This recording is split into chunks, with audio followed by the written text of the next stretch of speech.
Hi guys, చాలా రోజుల తరువాత మళ్ళీ 25,000 బడ్జెట్లో ఒక పవర్ఫుల్ ఫోన్ ఇండియాలో లాంచ్ అయింది.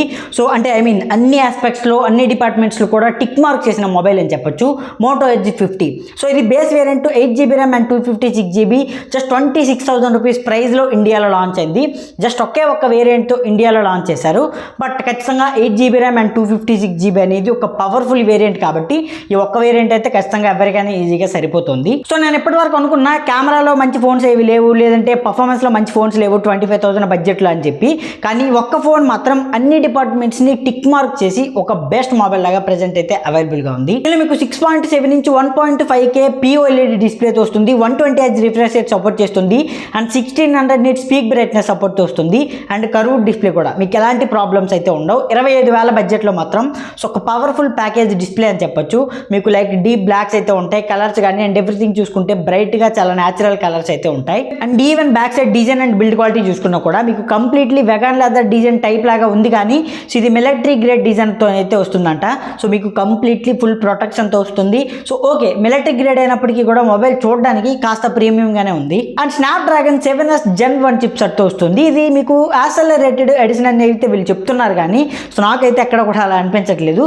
జస్ట్ ఇది ఒక స్నాప్డ్రాగన్ 7S Gen 1 చిప్సెట్ మాత్రమే. అంటే మీకు 25,000 బడ్జెట్లో మీకు MediaTek processors and remaining processors ఏ పర్ఫార్మెన్స్ ఇస్తాయో సేమ్ టు సేమ్ అలాంటి పర్ఫార్మెన్స్ అయితే మాత్రమే ఉంటుంది. మరీ ప్యూర్ గేమింగ్ మొబైల్ అని మాత్రం చెప్పలేం, కానీ బట్ 25,000 బడ్జెట్లో మొత్తం ఇంకో పవర్ఫుల్ మొబైల్ మీరు డైలీ యూజ్ చేసుకోవడానికి కానీ లేదంటే గేమింగ్కి కానీ సో ఓకే ఒక మంచి మొబైలే. సో హలో యూఐతో వస్తుంది కాబట్టి కంప్లీట్లీ మీకు 0% బ్లోట్వేర్తో ఉంటుంది.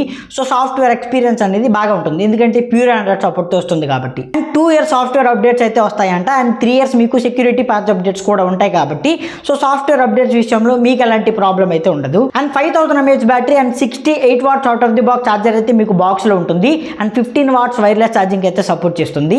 సో 25,000 బడ్జెట్లో 68 watts అనేది ఓకే ఎనఫ్ అని చెప్పొచ్చు. మీకు అరౌండ్ ఒక 1.5 hourలో మొబైల్ అనేది ఫుల్ ఛార్జ్ అవుతుంది. ఓవరాల్గా బ్యాటరీ బ్యాకప్ పరంగా నాకు ఎలాంటి డిసప్పాయింట్మెంట్ అయితే కనిపించలేదు. అండ్ ఫైనల్లీ కెమెరాస్కి వస్తే దీనిలో మీకు ట్రిపుల్ కెమెరా సెటప్ ఉంటుంది, 50+10 మెగాపిక్సెల్ 13 మెగాపిక్సెల్ అని చెప్పి. అండ్ 50 మెగాపిక్సెల్ చూసుకుంటే సోనీ LYT సెన్సార్తో వస్తుంది అండ్ 10 మెగాపిక్సెల్ చూసుకుంటే మీకు టెలిఫోటో సెన్సార్తో వస్తుంది అండ్ 13 మెగాపిక్సెల్ చూసుకుంటే అల్ట్రా వైడ్ సెన్సార్ అని చెప్పొచ్చు.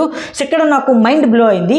జస్ట్ 25,000 బడ్జెట్లో టెలిఫోటో సెన్సార్స్తో అండ్ 3 డెడికేటెడ్ కెమెరాస్తో సో మొబైల్ అనేది ఖచ్చితంగా మీకు కెమెరా పర్ఫార్మెన్స్ వైజ్గా చూసుకుంటే 25,000 బడ్జెట్లో ఒక పవర్ఫుల్ కెమెరా ఫోన్ అని ఖచ్చితంగా చెప్పొచ్చు. అండ్ ఇదే కాకుండా రీసెంట్గా ఓన్లీ మోటో మొబైల్స్ మాత్రమే ఇండియాలో తక్కువ బడ్జెట్లో మంచి స్పెసిఫికేషన్తో రీసెంట్గా చాలా ఫోన్స్ అయితే లాంచ్ చేస్తున్నాయి కాబట్టి నాకెందుకో ఈ మోటో ఎడ్జ్ 50 అనేది అండర్ 25,000 బడ్జెట్లో ఒక బెస్ట్ మొబైల్ కంప్లీట్లీ 2024లో అయితే అనిపిస్తుంది. సో ఫైనల్గా ఈ ఫోన్ని మనం 25,000 బడ్జెట్లో ఉన్న అన్ని ఫోన్స్తో కంపేర్ చేసుకుంటే జస్ట్ మీకు ప్రాసెసర్ అనేది మనం పక్కన పెడితే మాత్రం లైక్ కెమెరా కానీ లేదంటే display and everything battery backup and అన్ని ఆస్పెక్ట్స్లో చూసుకుంటే సో ఒక మంచి ఫోన్ అనే చెప్పొచ్చు.